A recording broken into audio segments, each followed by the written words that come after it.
Je vous propose la lecture d'un texte qui date de 1841. Il aborde les conditions de vie d'une catégorie professionnelle très pauvre à Paris, les chiffonniers. Ce texte est intitulé « À Lazare de la Fourchette ». Il existait autrefois dans les environs de la place Maubert un restaurant spécialement consacré aux chiffonniers et dont l'histoire mérite d'être arrachée à l'oubli. Ce restaurant, établi au rez-de-chaussée, était composé de 2 pièces basses, noires et comme écrasées sous le poids des étages supérieurs. De longues tables entourées de bancs, le tout en sapin, et soutenues sur des pieds solidement enfoncés dans le sol, tel était l'ameublement de ce pauvre logis.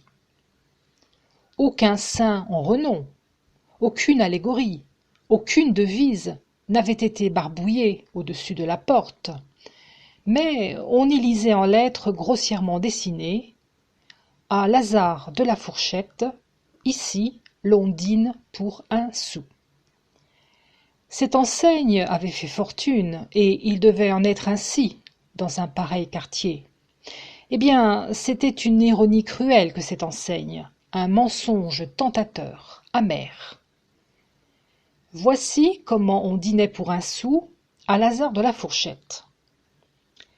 Dans la première pièce de cet abominable réfectoire, une chaudière immense, en cuivre jaune et vert de grisé, reposait sur un trépied en fer, au-dessous duquel on entretenait avec soin un grand feu. On jetait dans cette chaudière 15 à 20 livres d'arlequin, c'est-à-dire des restes de viande achetés dans les gargotes du voisinage.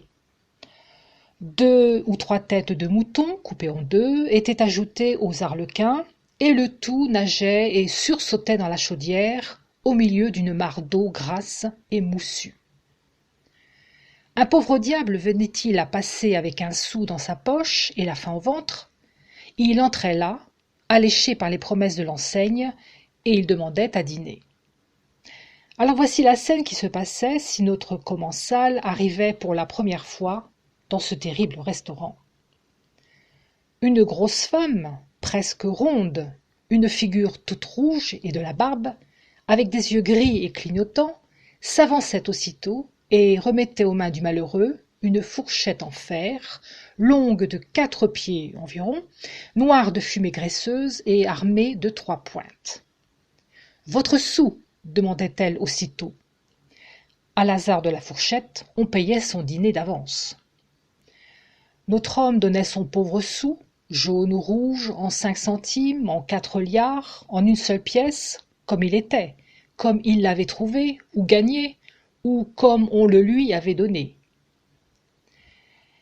La femme ronde s'assurait que le sou était bon, ou les centimes ou les liards.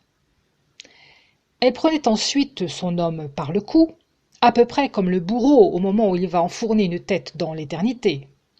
Et puis, détournant celle du pauvre diable, elle lui allongeait le bras, armé de la fourchette, jusqu'au-dessus de la chaudière. Alors elle lui disait « Piquez !» Il abaissait la main, plongeait perpendiculairement sa fourchette au fond du gouffre, et le morceau qu'il avait piqué et qu'il retirait de l'eau lui appartenait. C'était avec cela qu'il devait dîner pour son sou. Ce morceau était quelquefois un cou de poulet, appelé par les chiffonniers un titi. Ou bien c'était un tronçon de pomme de terre, ou un radis noir, creux, ou un pied de chat, domestique, ou une oreille de quoi que ce soit, ou une couenne de lard, rance et jaune.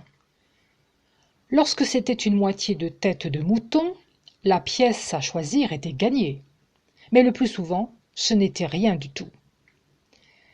Un de mes amis, avec lequel j'allais un jour visiter cette abominable providence, voulut jouer à Lazare de la Fourchette. Il s'empara du trident et le plongea dans la chaudière. À la 14e fois, il en retira une coquille de moule. Mais la moule était restée au fond.